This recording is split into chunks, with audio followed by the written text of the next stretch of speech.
Muito obrigado, muito obrigado. Sejam todos bem-vindos, bem-vindas a mais um programa da Seichonoye aqui no YouTube. É com muita alegria que nós estamos recebendo todos vocês, que é uma alegria poder falar um pouquinho mais sobre o ensinamento da Seichonoye, né?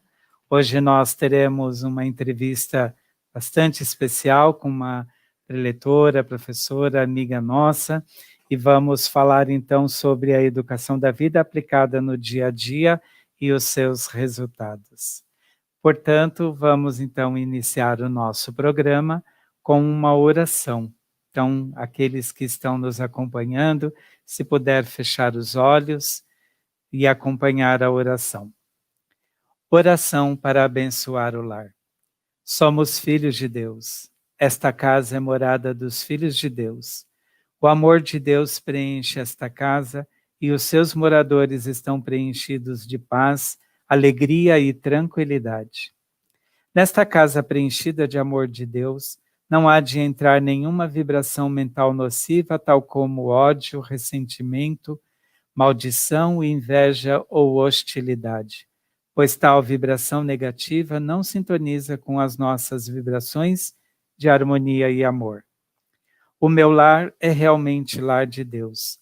Está preenchido pela sabedoria de Deus. Por isso não há ninguém que conceba ideias estúpidas ou que cometa tolices.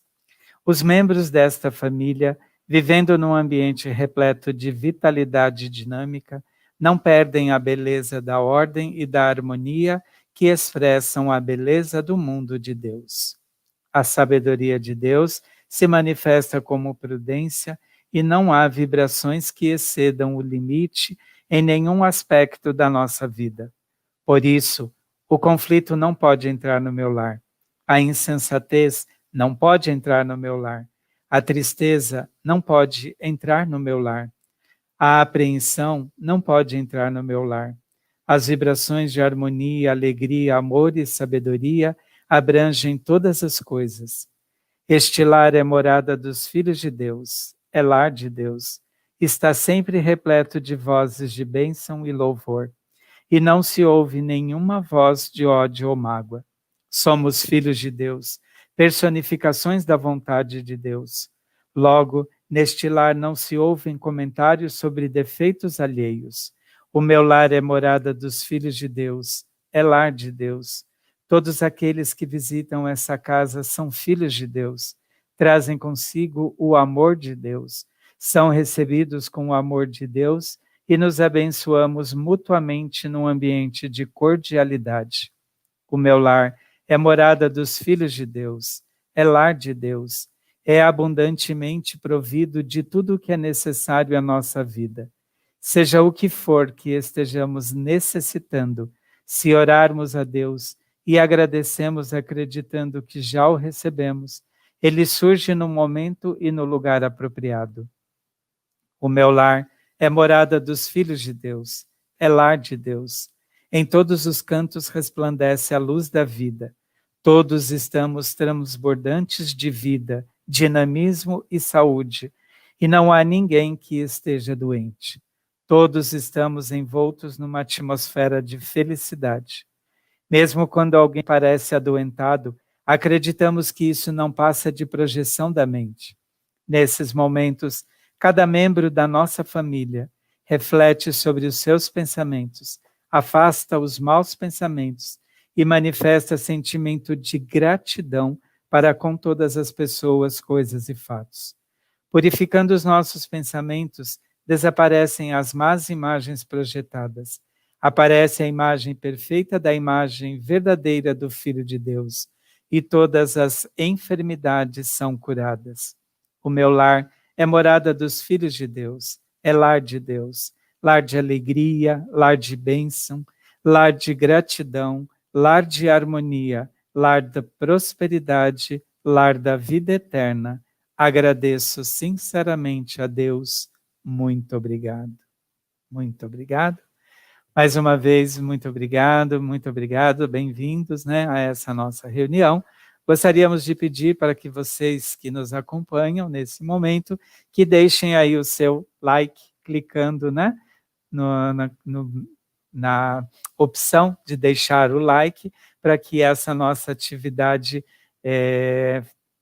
seja uma atividade de sucesso, tá bom? Fiquem conosco até o final desse programa, pois teremos mais um momento de oração, né? Oração é um momento que a gente também se conecta aí com Deus. Hoje, como foi anunciado, né, nós teremos uma entrevista com uma preletora, professora, muito amiga nossa, e vamos falar sobre o tema Educação da Vida Aplicada no Dia a Dia e seus resultados. Para tanto, para essa entrevista, convidamos a preletora Fátima Cristina Rete Tiossi. Olá, muito obrigada. Muito obrigada, Luiz, pela sua oportunidade. Muito obrigada a todos que estão nos assistindo. Obrigado, Fátima. É uma alegria, é uma honra poder recebê-la aqui hoje, né, nessa nossa atividade. Bom, vamos então iniciar o nosso bate-papo. E, Fátima, eu anunciei, né, você na chegada, você como professora, preletora, nossa amiga, e gostaria de iniciar te fazendo uma pergunta. O que foi que te motivou e o que levou você a ser uma professora? Na verdade, eu acho que eu quase nasci numa escola. A minha mãe é professora, ela alfabetizou durante 30 anos. Puxa! E o amor que ela tinha pela profissão. E eu sempre andei muito perto dela, sempre junto. Então, quando a gente mudou do Paraná para São Paulo, eu ia muito na escola ver, e eu ia levar o almoço para ela. E aquela alegria, aquela coisa, e via a vivacidade, o amor que ela tinha em ensinar os alunos dela. E isso foi me motivando. Quando eu estudava numa escola em São Paulo, a gente morou muito tempo em São Paulo, na Vila Maria, Nossa Senhora do Sion. Quando eu terminei o ensino fundamental, fui para o colegial, o ensino médio hoje, ou faria secretariado e colegial, ou secretariado e magistério. Minha irmã já estava fazendo o colegial e magistério. Por orientação da minha mãe, que eu era muito nova, fui para o magistério. Gostei do magistério, embora nunca trabalhei com os pequenos, nunca alfabetizei. E foi crescendo aquela paixão em vendo. E na família da minha mãe, todos são professores. Olha! A maioria são professores. Então, você vai crescendo naquele ambiente, vendo. Eu ajudava minha mãe a preparar as aulas, o mimeógrafo, gostava de fazer. O magistério nos dá essa preparação também para você fazia estágio na escola. E sempre gostei de ensinar. Acho que foi uma coisa nata. E sempre gostei muito. Aí, quando eu terminei o colegial, eu tinha na ideia, na cabeça, que eu queria ser dentista. Quando eu estava no terceiro colegial, eu prestei para odonto. Numas 10 faculdades, todas fiquei em lista de espera. Falei, mas tudo bem, tenho mais um ano, tenho o quarto magistério. Fiz o quarto magistério, fazia estágio no próprio colégio. No final do ano, prestei novamente para odonto, não passei. Aí meus pais, assim, em casa, estuda ou estuda, sem ficar estudar não poderia. Tanto que quando eu terminei o magistério, quem assinou meu diploma de professora primária foi minha mãe. Eu não tinha idade para assinar. Aí eu falei assim, mãe, eu não quero ficar fazendo cursinho. Então, mas você vai fazer faculdade ou vai estudar. Minha irmã estava terminando letras na faculdade 9 de julho, na Vila Maria. Sim. Eu peguei o folder da faculdade e falei, esse curso eu não gosto, vou prestar para matemática. Foi o que eu gostei. E meu tio, irmão da minha mãe, ele é 20 anos mais velho do que eu, ele já fazia matemática lá. Ele fez matemática lá, gostava, sempre estava olhando o que ele estava fazendo. Falei, vou prestar para matemática. Saí do baile de formatura da minha irmã de letras e fui prestar o vestibular. Passei. Comecei a fazer a faculdade, amei, né, o curso. Era tudo que eu gostava. Era números, fui fazendo. No final do primeiro ano de matemática, eu falei para minha mãe, eu quero estudar em Mogi. Vocês sabem que eu tenho esse sonho de estudar na Universidade de Mogi. Ela e meu pai. Então, não presta para odonto, presta para engenharia. porque você está indo bem em matemática, aquela coisa. Prestei para engenharia. Passei. Não. Aí fiz um trato com eles. Bom, se eu gostar do curso, porque o sonho do meu pai era um filho engenheiro, porque era o sonho dele ser engenheiro, né? Como as ocasiões não teve oportunidade, falei assim, eu não quero largar a matemática. Estou gostando do curso, já estava no segundo ano. Fiz um trato com eles durante 3 meses. Se eu gostar de engenharia, eu continuo, senão poderia trancar a faculdade. Chegou no final do primeiro trimestre, tinha ido super bem. A única matéria que eu não fui muito bem foi educação física e química, mas aí foi ali, eu vou continuar. E continuei, fui continuidade. Tanto que eu falei assim, aí a engenharia a gente se empolga, né? Com o curso, com o tratamento que as pessoas, não, você é estudante de engenharia, não sei o quê, e continuei em matemática. Eu fazia engenharia em Mogi das Cruzes de manhã, e descia na Vila Maria, porque a rodoviária Tietê pertinho, descia ali no ponte da Vila Maria e ia a pé até a faculdade. Fiz isso durante 2 anos. Mas o curso de matemática não deixei. Eu estudava muitas vezes da meia-noite às 5 da manhã, quando juntava as provas, mas era fácil, porque o que eu já tinha aprendido no primeiro ano de matemática, eu aprendi no primeiro de engenharia. Então, cálculo, era super tranquilo. Química, eu dei um jeito, porque eu tinha muita dificuldade. Conversando com o professor, ele falou, você vai bem nas outras matérias e química. Ele falou, se você passar em mecânica dos solos, eu te aprovo em química. Vamos fazer esse trato? Falei, vamos. E mecânica dos solos era dedução de fórmula do primeiro ano. Fui fazendo, chegou no terceiro trimestre, falei para ele, olha, meu trato está feito, eu estou aprovada. Ele falou, o meu também, ele chamava Euclides, professor alto, barba branca, lembro dele até hoje. Ele falou assim, vou assinar aqui, Sara está aprovada em química. Até hoje eu não sei a ligação das duas matérias, mas foi tranquilo. E matemática eu fui fazendo, e tive muita ajuda de um professor chamado José Roberto. Ele ainda dá aula na 9 de julho, hoje que é universidade.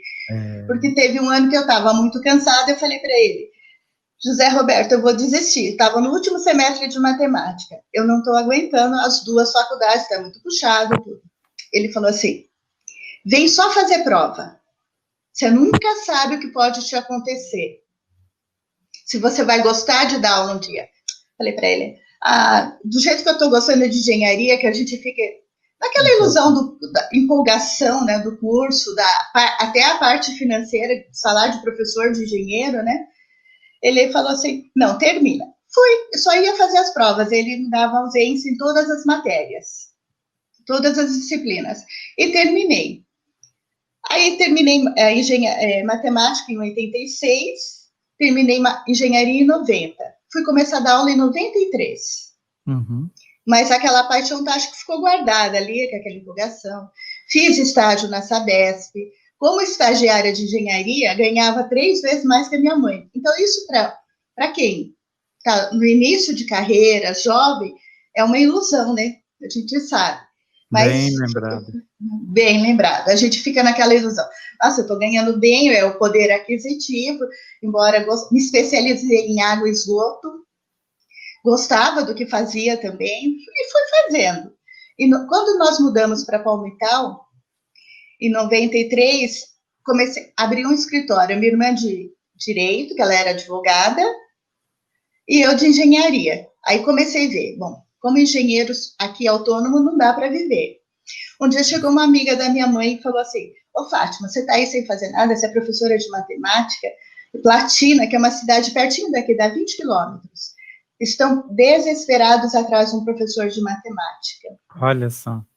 Falei, a minha tia, a tia Jacira, falou assim, eu te levo lá, vamos lá.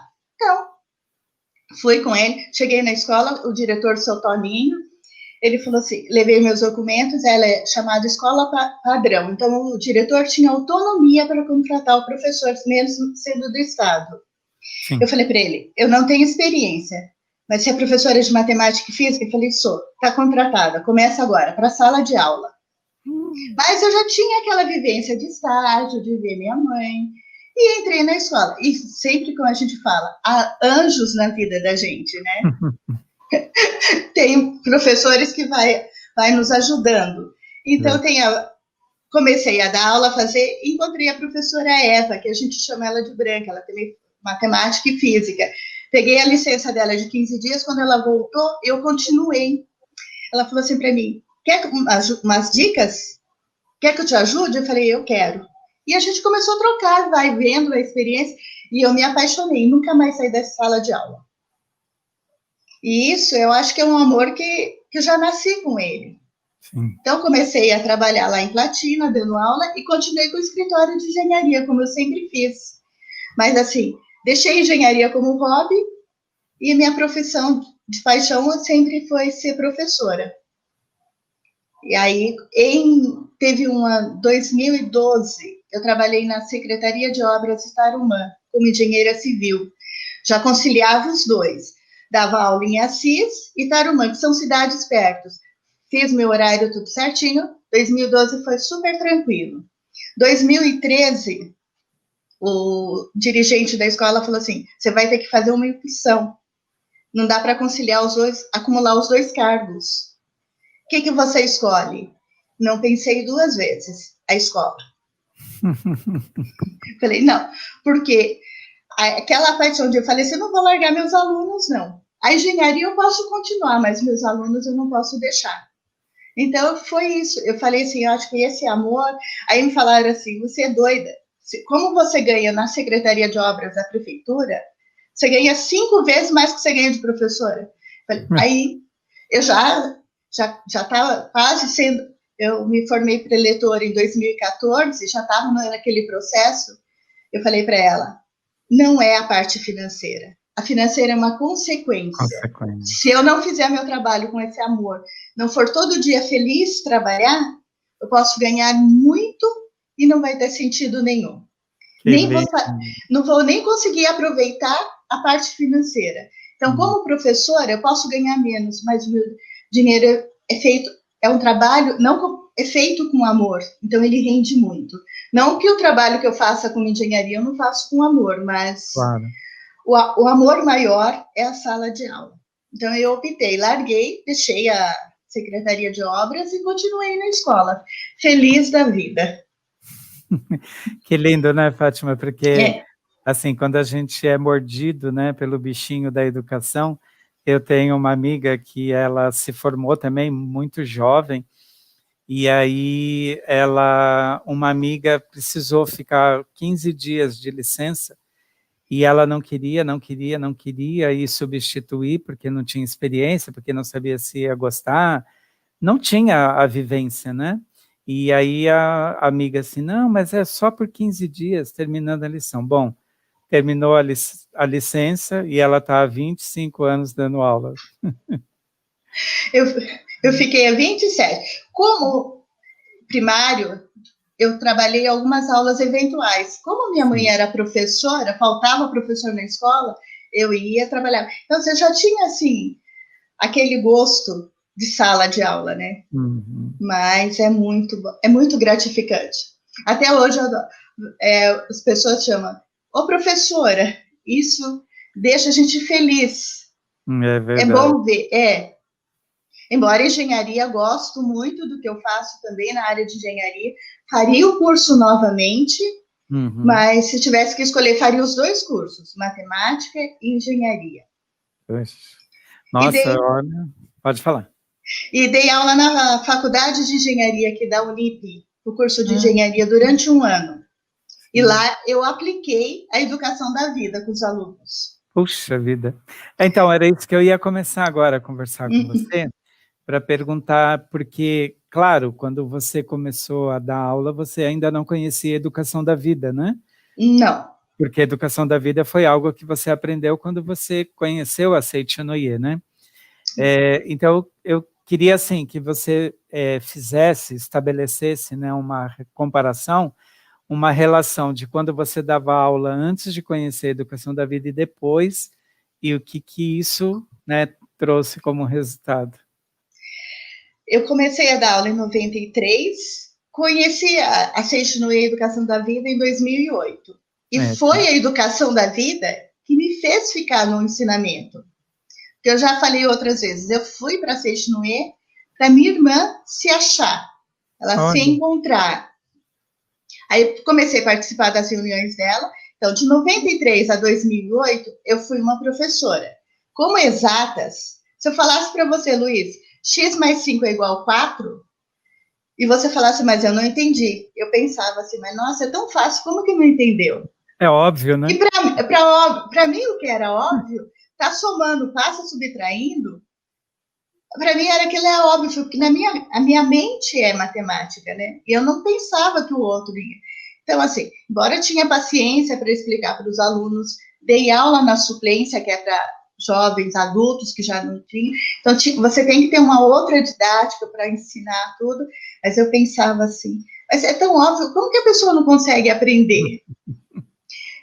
Mas é que eu não tinha a visão que eu tive depois que eu conheci a educação da vida. E fui fazendo, fui trabalhando.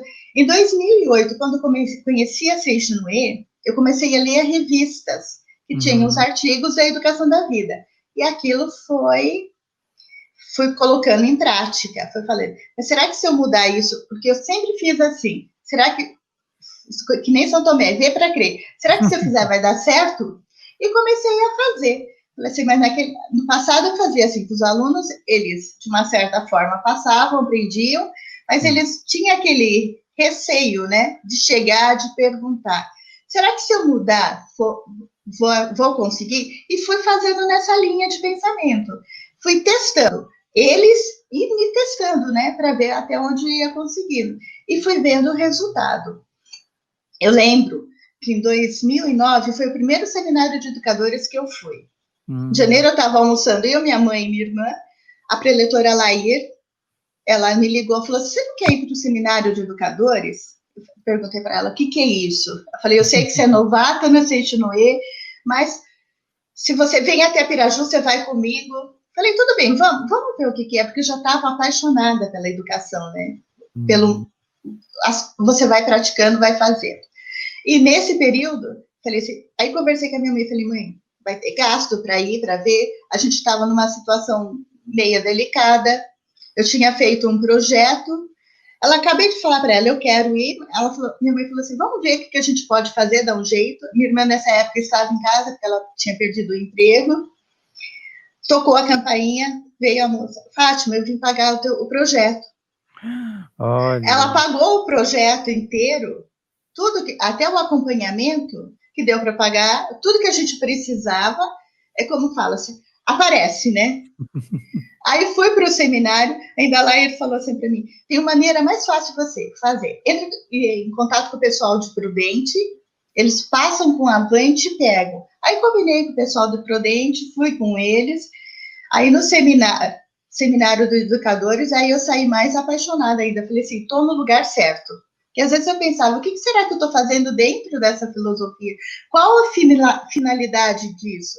Que eu sempre quis saber. Para mim, tudo tinha que ter um porquê e ser explicado certinho, mas eu fui descobrindo. E naquele seminário, eu lembro de uma prática que nós fizemos com a preletora Belize. A gente sentou para limpar, tirasse as graminhas entre os rejuntos lá, perto do Santuário Rosa, e ela falava assim, agradece, mas agradece com o fundo da alma. Muito obrigado. Agradece aquilo que você quer se tornar. E foi ali que eu me descobri. Falei assim, não, estou no lugar certo. Eu já em 2010 comecei a fazer o CEV, que é o ciclo da educação da vida, que deixa a mudança toda. Até acho que eu também já contei, um dia chegou um aluno que eu dei aula para ele, o Bruno, e estava dando aula para um sobrinho dele. Ele falou assim, nossa, professora, a senhora mudou. Você sempre foi boa professora, mas você mudou o seu jeito, sua maneira de ser. Falei, eu conheci uma filosofia, estou praticando. Falei para ele o que era. Ele falou, nossa, pena que você não conheceu isso quando dava aula para gente. Porque às vezes a gente tinha medo. Então, porque para mim, a fisionomia fechada era um sinal de autoridade, respeito. E não, você pode brincar, você pode ser você mesmo. Porque eu fui me descobrindo, né? Então, a educação e aplico a educação da vida também dentro da engenharia. para trabalhar com os pedreiros, para explicar, para falar, mesmo com os clientes, quando eles vêm me pedir algum projeto, vou trabalhando com eles. Mas é a mente, né, que a gente muda. Então, isso é maravilhoso. Foi uma mudança muito grande. Eu falo que até 2008, eu fui uma professora, de 2008 a 2018, que eu me aposentei, eu fui outra. Uhum. Foi um crescimento. E isso meus colegas também de profissão falam, nossa, como que você mudou? E muitos eu passo, eles não são adeptos da Seishinoe, mas eles usam caderno de elogios, usam as práticas, você vai ensinando, vai passando para eles. E eles vão vendo a diferença na sala de aula, né? Uhum. O crescimento do aluno, o aluno tem a liberdade, professor, eu não entendi, então vamos lá ver, vamos construindo o caminho junto, vamos vendo a maneira com que você vai fazer isso, aprender. Que, na verdade, eu falo para eles, a melhor matéria que existe no mundo é matemática e física, né? Ela é apaixonante. Com tudo você faz. É mais fácil do que você aprender aquelas regras de português, que acho que até hoje não aprendi direito. Que bom, né? Cada um na sua praia, né, Fátima? Cada um na sua praia, verdade. Quando soma tudo, o resultado é maravilhoso. E aí, Fátima, assim, né, dentro dos princípios da educação da vida, né, embora você já tenha pincelado um pouco aí, né, qual prática que você fez que você sentiu, assim, que o resultado foi muito bom? O caderno de elogios, eu ver o outro como ele é, eu me colocar no lugar do outro, e a meditação Shinsokan. Eu ensino, fazia até com os alunos. Assim, eu fazia a meditação da forma que a gente faz, que eu tinha alunos evangélicos, católicos, mas eu pedia até permissão para as mães. Vou meditar com eles para eles conhecerem Deus, para eles se conectarem com Deus e fazer. É a meditação, o caderno de elogios de funcionamento, é você deixar a criança, a imaginação dele fluir, a criatividade dele, ele não ter o medo de falar. Então, você vai alicerçando ali, mesmo fala, uma sala, uma fábrica em movimento, ela é barulhenta. Barulhenta. A sala de aula não precisa estar toda hora naquele perfeito silêncio. Então, eu combinava com eles. Quando eu for explicar, é silêncio absoluto. Quando vocês forem fazer, construir, vocês podem falar, perguntar, conversar com o outro. E isso vai, onde você vai aprender? Ali dentro. Ver o aluno, ver a capacidade infinita da criança. Que toda criança é capaz de fazer. Embora cada um tenha o seu talento, a inteligência é infinita. Ela vai ter uma facilidade para aprender matemática, outra para português. Mas ela é capaz de aprender tudo. É nesses alicerces que eu fui. E sempre, desde o começo, eu fazia caderno de elogios para os meus alunos. Ia escrevendo para eles. E chegava a mostrar para eles também. Ah, que legal. E escrevi elogios na lousa também. Comecei a colocar elogios, palavras de incentivo. Então, você vai fazendo isso. A sua sala de aula hoje estava um barulho tremendo. Mas eles aprenderam. Entra lá e pergunta. Sim. Depois... que vai vendo, eu trabalhei nesse projeto da escola integral, é muito bom esse projeto dentro que o Estado tem. Então, vai supervisor assistir sua aula, vai coordenador. Então, eu tinha até um 7º ano que você chegou aí na minha escola, lembra? Foi. Conhecia. O que você conhecia? Eles terminaram o 3º colegial o ano passado. Olha! E eu tenho contato com todos eles ainda. O que você faz para eles ficarem? Mas é essa construção. Você vai falando, vai explicando o porquê, e eles vão dando isso daqui. Falei assim, a sala não precisa estar todo momento estático, como a gente pensa. Você usa autoridade com eles, não o autoritarismo. E eles têm respeito por você, porque você respeita, mas eles não têm medo de chegar. Então, isso a gente vai... É uma construção. É diária e é um treino diário com eles. E isso entra os princípios da educação da vida, de você ver o outro como filho de Deus, que ele é, como ele é capaz. Que mesmo antes de conhecer, às vezes eu via algumas situações com o aluno e eu pensava, eu não tenho filhos, mas se fosse meu filho? E se fosse meu sobrinho? Será que eu queria que acontecesse isso com ele? Uhum. Mas eu não tinha essa noção que todos nós somos filhos de Deus capazes de aprender. Não tinha, devia estar incutida na minha subconsciente, mas não para trabalhar com eles. E isso foi me dando esse alicerce. Mas o que eu sempre mais usei muito com eles foi o caderno de elogios e a meditação, que eu fazia junto com eles. Meditar, falei, ó, não uns 30 minutos, mas uns 2 minutos antes da aula. Vamos ficar em silêncio, tranquilizar a mente antes da prova. Você é capaz, se não lembrar, respira fundo, pensa, a vida de Deus, o poder de Deus, a força de Deus que está dentro de mim, a sabedoria de Deus vai fluir, vai sair. Colocava essa frase na lousa e deixava para eles. Então, a gente vai trabalhando dessa maneira. Que legal, né? Você lembrou bem aí um dos princípios da educação da vida, que é enxergar o outro como filho de Deus, né? Deus. Por trás daquela manifestação aparente, né, do existir, tem a essência, né? Isso é fantástico.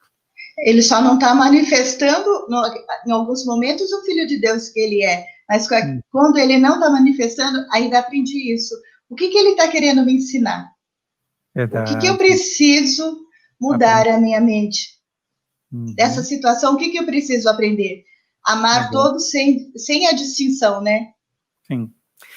E outra coisa também, né, Fátima, porque quando a gente olha para o comportamento de uma pessoa, a gente está olhando para a manifestação, a gente não está olhando para a essência, né?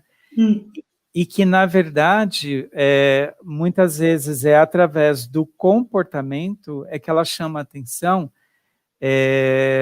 para poder fazer com que ela seja enxergada, ouvida, né? Então, aquele comportamento, às vezes, vem como um grito de socorro. É verdade. Ela está pedindo ajuda, né? A maneira que ela sabe de pedir ajuda. Verdade. Isso. Então, e também, eu acho que assim, é bem bacana a gente lembrar que também há um dos outros princípios da educação da vida, que é a educação que se faz à base do modelo, né? Quando você é um bom modelo de educador, um bom modelo de professor, um bom modelo de cidadão, você está construindo isso junto com os alunos, né? E sempre falar a verdade para os alunos, né? Eu sempre explicava para eles, olha, eu vou, por exemplo, uma vez eu emendei feriado, tinha o 1º de maio, que acho que ia cair numa quarta, ele tinha abonada para dar e um TRE, que quando você trabalha na justiça, você tem folga. Falei para eles, eu vou ficar esses 3 dias de folga, vou para São Paulo, passear com a minha mãe, com a minha irmã. Expliquei para eles o que ia fazer. Professora não está doente, não tem nada demais. Vou tirar de folga. Alguns não vêm mesmo porque emenda o feriado, tudo. Chegou a professora que foi me substituir, chegou na sala de aula e falou assim, olha, a professora Fátima não veio porque a mãe dela não ficou doente e ela não pôde vir. Eles olharam para ela. A professora, a senhora é mentirosa, né? Ela está passeando com a mãe dela em São Paulo. Nós vimos até a foto dela. E ela falou para a gente que ia passear. Que ela ia para São Paulo, que a irmã dela mora lá, que elas iam passear. Eu vi até uma foto dela no Face. Passou, quando eu voltei, ela falou assim, por que você não me avisou que falou para os alunos? Eu fui contar uma história que sua mãe não estava boa. Eu falei assim, não. Como eu sempre pedi para eles justificarem as faltas deles, eu justifiquei a minha para eles. Fantástico. Como eu sabia antes do que ia acontecer, eu falei. É igual a história de celular. Nunca tive problema com aluno com celular, porque eu não uso, você também não usa. No final da aula, 5 minutos, porque matemática geralmente são 2 aulas seguidas. Então, no finalzinho da aula, uns 5 minutos depois que a gente terminou tudo, pode pegar o celular, jogava com eles no celular, via Face, tudo tranquilo. Para os mais adultos, fala assim, para o ensino médio, se tocar, deixa no silencioso. Se tocar, você vê que é alguma coisa que você precisa, peça para ir no banheiro. Na sala de aula, nem eu, nem você vai atender. A não ser numa emergência, você me avisa, olha, tem alguém passando mal em casa, alguma coisa. Então, o que é combinado? Fazer o contrato com eles. Mas a regra servia para mim e para eles. Eu não me atraso, vocês não se atrasam. Então, eu chegava na sala de aula, na primeira aula, antes deles. Estava na porta para receber. Uhum. E isso você vai fazendo esse contrato, ele vai tendo exemplo. Até em 2016, no final do ano, eu falei assim para um aluno meu, já no nono ano, eu falei, olha, eu falei que a minha mãe na hora do almoço, minha irmã não está bem, deixar o celular com você. E não tinha receita de deixar minhas coisas com eles. Se tocar, parecer mãe, você me chama. Caso contrário, você pode deixar tocar que não é nada de importante. Uhum. Não deu outro. Um pouquinho antes de terminar a aula, ele veio lá com o celular. Professor, é a mãe. É a sua mãe. Então, aí, é o respeito, mas ele sabia o motivo que eu ia usar. Então, eles também, quando precisavam, mesmo no ensino para adultos, eles também sabiam. Se eu precisar atender, é fora da sala de aula. Então, pede para ir ao banheiro e vai. Atende lá fora. Dentro da sala de aula é uma regra, nem eu, nem vocês. Então, a gente tem esses contratos. Meu material, tinha a bolsinha lá. Precisou? Pode pegar. Mas no final da aula eu quero aqui. Devolve. Eu não mexo nas suas coisas sem pedir licença. Então, você pede licença, pega, depois você devolve.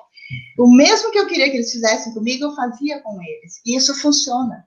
Eu respeito. Você ensina pelo respeito. E quando alguma coisa que eles me perguntassem, que era fora do contexto da minha aula, se eu soubesse, eu respondia. Se não, eu falava assim, não, eu vou pesquisar junto com vocês, porque no momento eu não sei responder. E não vou falar alguma coisa que não é inadequada. Isso você cria aquele elo de confiança entre eles, entre os dois. E isso é muito importante. É a sinceridade. Que legal, Então, que bom, que bom. Então, quando você comentou, né, que você pouquíssimas vezes trabalhou com o infantil, né, com os sim. pequenininhos, e que trabalhou mais com o Fundamental 2 e com o médio, né? Como que é esse perfil de trabalhar com essa faixa etária de idade, Fátima? Na verdade, eu trabalhei uns 27 anos, 18 só com o ensino médio, que eu trabalhava só física. Sim. Então, é um perfil que eles não são criança, não são adolescentes, primeiro, segundo, terceiro.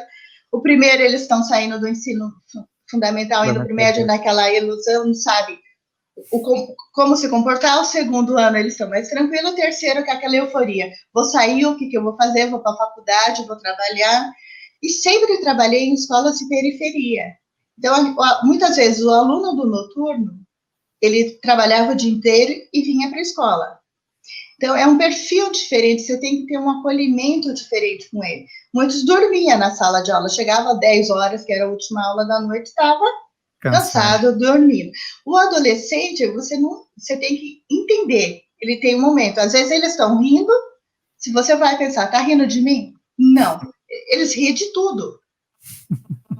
Tudo que aparece, eles vão rir. É a fase deles, então você aprende a conviver.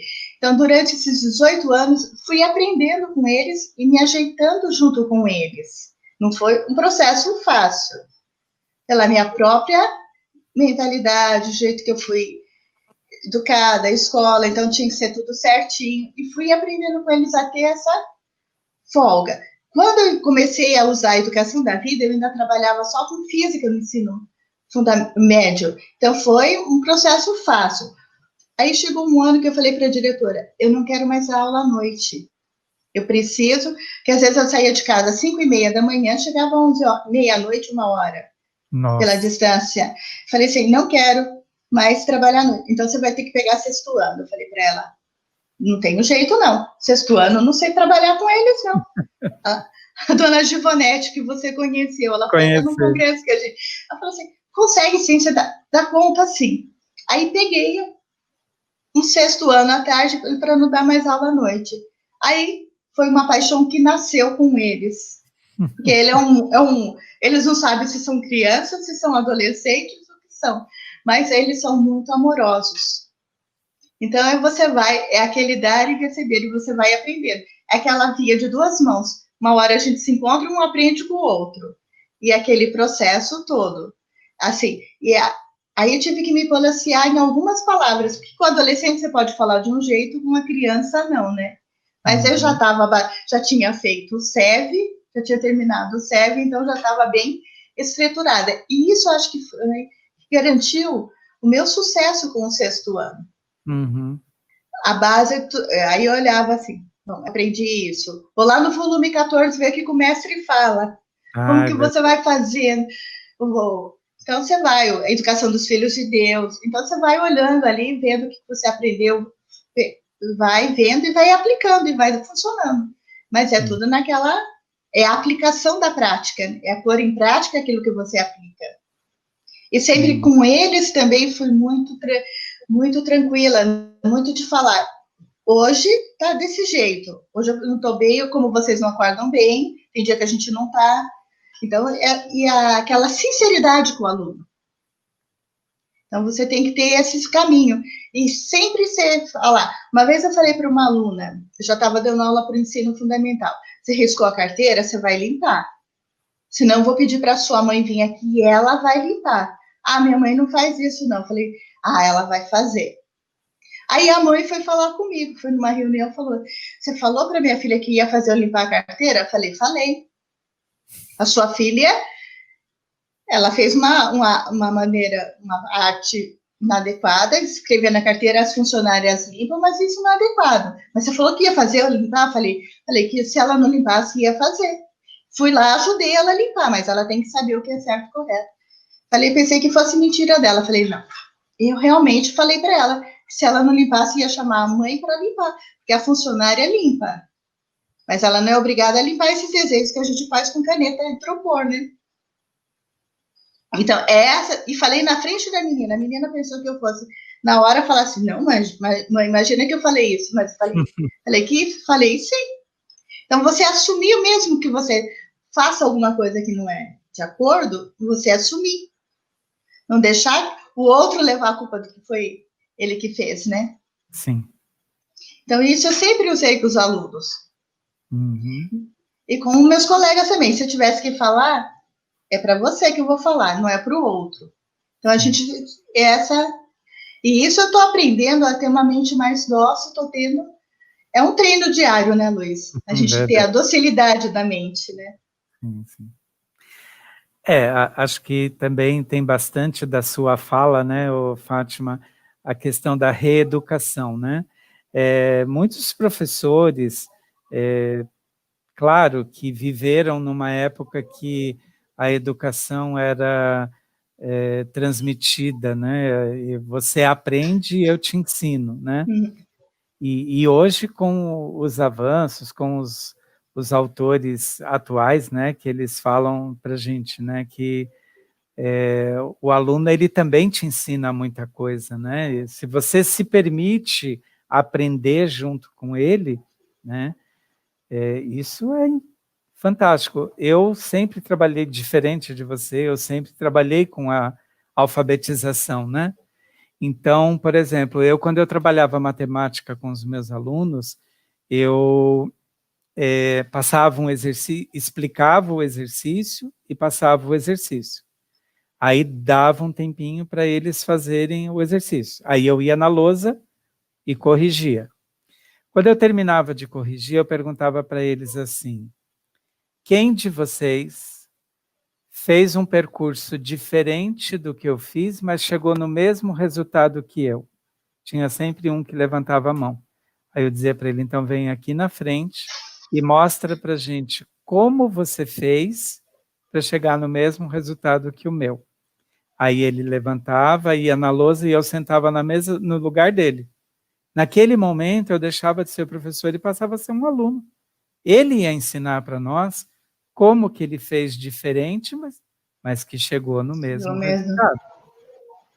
É fantástico isso, matemática, assim. Eu sempre falei para eles, na lousa eu vou fazer detalhado. No caderno eu quero que vocês copiem detalhado. Agora, o raciocínio é de cada um. Eu, graças a Deus, sempre tive essa visão. Mas nunca pedi para eles... Bom, adolescente não gosta de lousa, né, fazer. Mas eu tive um aluno que eu dava aula de física para ele numa escola particular, ele só dava a resposta. E a resposta certa. Olha. E como que você vai aceitar? Gente, eu mal falei, passei o exercício, ele já me deu a resposta, ele fez a cabeça. Como que eu vou exigir a parte escrita dele? não aprovar. Sim. Isso foi uma das questões que eu muito batia. Se o aluno não vai bem na matéria, ele vai na outra, ele compensa. Eu colocava para eles, olha, pensa pela professora, me dá algum texto de português. Às vezes eu até brincava com eles, se escrever uma palavra na lousa, via aquele branco, quem tem dicionário aí? Se não, pedia para um, bate lá na porta da professora Sueli, que está do lado, que é a professora de português, pergunta para ela se é Sueli, eu trabalhei muito tempo com ela, pergunta para ela se é com 2 S ou é um só. Leva lá, escrevia para ele no papel, e fala que foi a professora que pediu. E a Sueli sabia que eu fazia isso, então às vezes ela até pedia para a inspetora ficar na sala dela, entrava na minha e falava, olha, a professora me pediu ajuda, eu estou vindo aqui, é desse jeito. Sempre falei para eles, não me dá branco, porque chegou um ano que quando eu estava no último ano de engenharia, eu fazia tanto cálculo, escrevia tudo, assim, que eu fui fazer um relatório, eu ficava assim, Rita, como escreve essa palavra? Ela vinha lá e me fazia. E essa agora? Daí chegou um momento que ela falou assim, ó o dicionário aqui. Pega e vai abrindo e escreve. Porque você esquece, você fica com a sua mente só Se me der uma equação, eu já mentalizo ela inteirinha e resolvo ela mentalmente. Mas uma frase de português, eu vou ter que parar e pensar. E foi isso que eu aprendi a ver com meus alunos. Eu tenho essa facilidade, alguns têm, mas outros têm que parar e pensar. Tem o seu tempo, para aprender. Cada um tem o seu ritmo, o seu tempo. Legal. Então, não pode ser... Não é cada instrumento toca de um jeito, tem um som que sai num determinado momento, e a criança é assim. E isso eu aprendi dentro da educação da vida, junto com os livros do mestre. Uhum. E isso que me deu essa abertura para mudar. Eu acho que eu reaprendi para aprender, para ensinar os alunos. E sempre aprendi muito com eles também. Entendi. Que legal, né? Quando você também conhece um pouco da história dos alunos, né? A vivência deles, eles trazem histórias fantásticas para a gente, né, Fátima? Traz. Quando você vai vendo a fundo que aquela criança está sentada ali, mas o que ele passou até chegar ali, como é a vida dele, você olha e fala assim, Deus, muito obrigada, minha vida é maravilhosa. Eu trabalhei muito tempo na escola José Augusto Ribeiro, em Assis, é uma escola que eu tenho um amor muito grande por eles. Aquela que eu fui? Aquela que você foi. Uhum. Por quê? O dia que eu fui escolher, na atribuição de aula que eu fui escolher, o supervisor falou assim para mim, nossa, professora, com tanta escola aqui perto, você vai escolher, porque é a que dava o horário certo, essa escola é tão... tão sei o que, ali ele falou, não vou nem repetir. Eu falei assim para ele, não, mas ela dá certo com o meu horário, eu vou. E fui. Comecei a dar aula lá. Eu já frequentava a Seixinoe em 2000. Foi, assim, fantástico. Fui começando a trabalhar e aquela periferia de Assis. Mas, assim, as crianças têm um amor tão grande. Eu tenho amizade até hoje com mães, tenho elas no WhatsApp, no Face. É aquele amor. Você vai conhecendo a vida deles. O que está levando eles ser daquele jeito? Você conhece a comunidade. Eu tenho muitos que me chamam de tia. Eles falam assim, até um dia um falou assim, como que o Rafael está chamando a senhora de tia? A senhora olha a cor da senhora, olha a cor dele. Falei assim, o Rafael me chama de tia, porque a tia dele é casada com o meu tio. Foi casada, eu falei assim, ele tem uma prima que vocês conhecem, a Perla, ela é minha prima também, então a gente tem esse elo. Como eu sou muito mais velha que ele, por respeito, ele me chama de tia. E a mãe dele chama Fátima também. Olha. O tio dele, eu falei, ele fala assim, toda hora você pergunta do tio, não sei quem, eu falei, o tio Jonas, que eu dei aula para ele, estudou ali, a família inteira estudou ali, hoje ele é padre, ele é um padre, ele é muito amigo da gente. Que legal. Tanto que ele, às vezes, no período que a minha tia ficou hospitalizada, o Jonas ia lá fazer a visita pastoral dele, às vezes eu estava rezando a Sutra, ele terminava comigo a Sutra, e embora ele e o padre Orlando, eles continuavam e eu tinha que sair. Mas a gente ficava, esse consenso, esse amor que a gente pega. Eu falei assim, os alunos me chamarem de tia, de vó, para alguns eu tinha idade de vó, Tranquilo, é um nome carinhoso. É sinal que você tem um pertencimento para eles, tem um carinho. Então, isso não me ofende. Eu falei assim, tranquilo. Mas então eu também posso chamar a senhora de tia? Eu falei, pode, chama de tia. E vai criando aquele vínculo com eles. Você tem que criar aquele vínculo de respeito e amor com as crianças. Isso que é fundamental.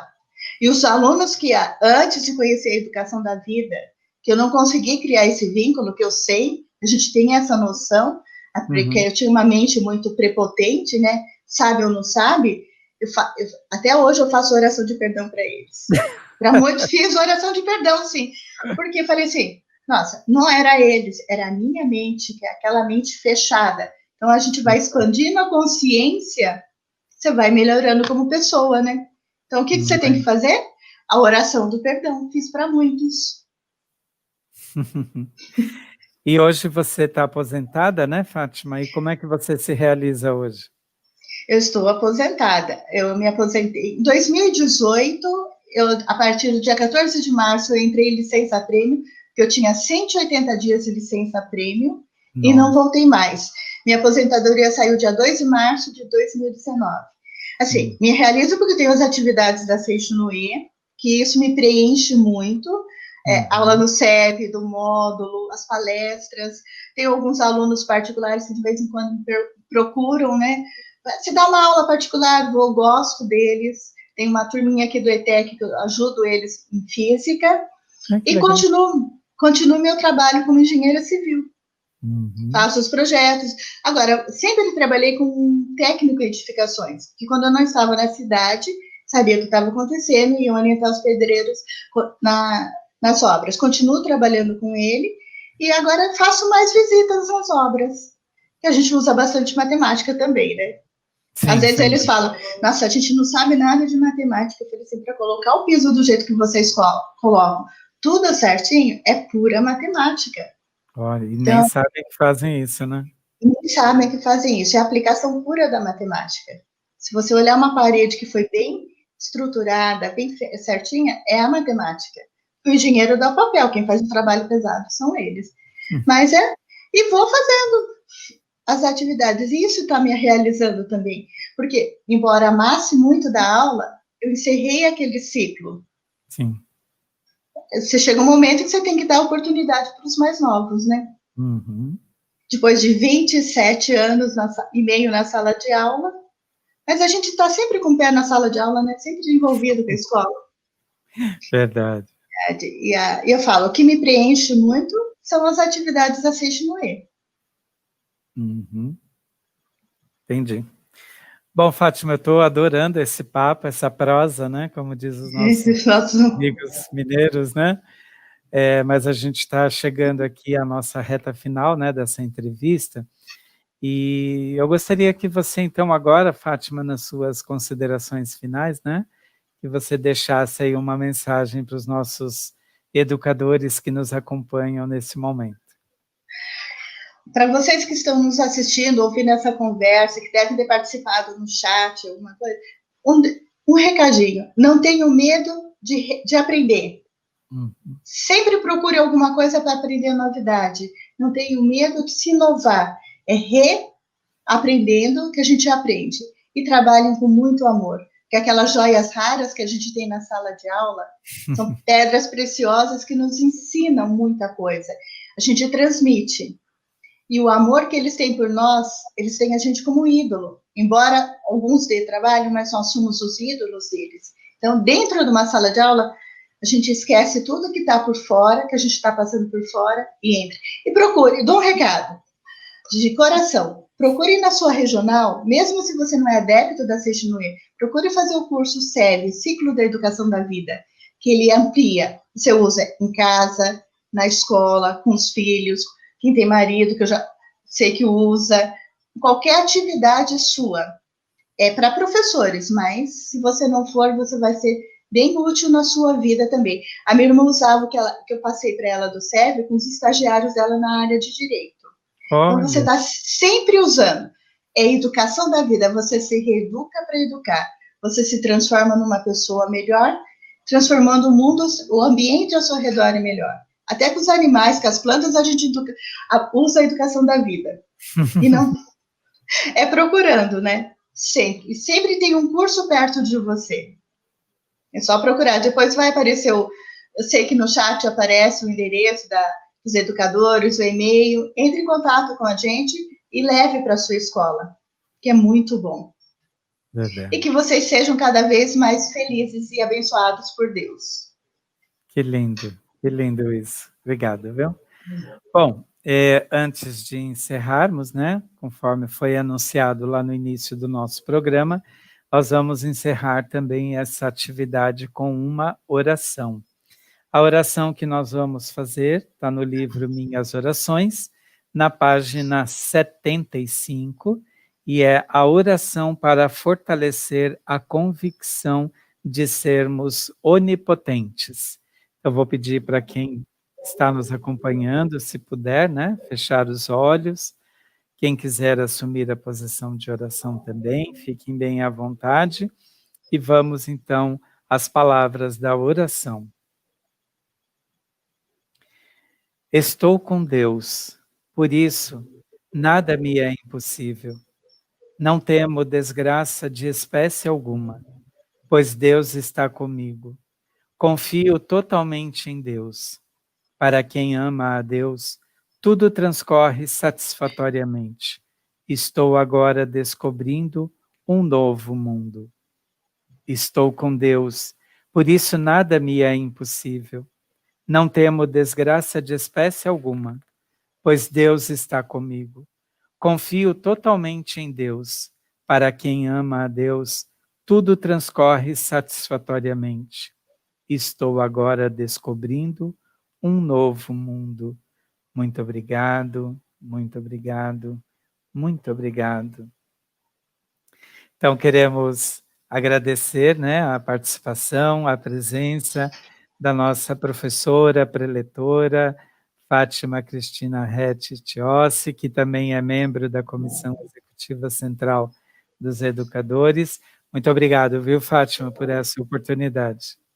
Eu que agradeço, Luiz, essa oportunidade de estar sempre aqui. Conte sempre comigo. Ah, tá certo. Manda um beijo bem carinhoso para sua mãe. Mando sim, muito obrigada. Ok, muito obrigado. Deus abençoe cada um dos senhores que nos acompanham e nos vemos no próximo programa. Muito obrigado. Siga reto, sempre em frente. Eis um conjunto de histórias para mudar a sua história. Com grande sabedoria em palavras simples, este livro vai surpreender você.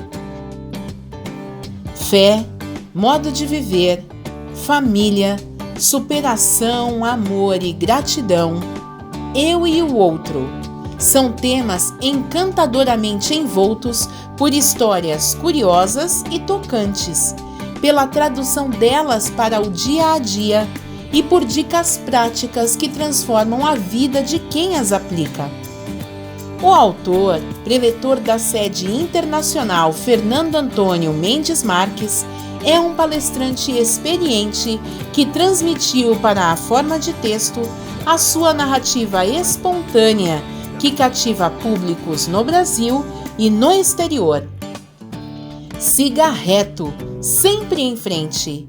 Eis um conjunto de histórias capaz de mudar a sua história. Garanta já o seu exemplar acessando nossa loja virtual em livrariasni.org.br ou ainda pelo WhatsApp 11 5074 4180. Siga reto, sempre em frente.